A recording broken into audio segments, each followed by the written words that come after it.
ኢያኢሮስ የተባለ የምኵራብ አለቃ የ12 ዓመት ልጁ ሞተችበት።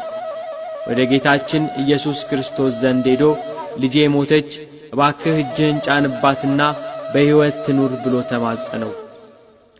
በዚህ ወቅት ጎረቤቶቹ መጥተው ልጅህ ሞታለችና ከእንግዲህ መምህሩን አታድክመው፣ አያስፈልግህም አሉት።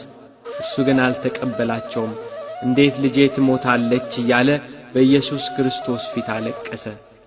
ጌታችን ኢየሱስ ክርስቶስ ግን እመን ብቻ እንጂ አትፍራ አለው። ጴጥሮስን ያዕቆብንና የያዕቆብን ወንድም ዮሐንስን ብቻ አስከትሎ ወደ ምኵራብ አለቃው ቤት ሄደ። በምኵራብ አለቃው ቤት በልጅቷ መሞት ጎረቤትና ዘመዶቿ ያለቅሳሉ።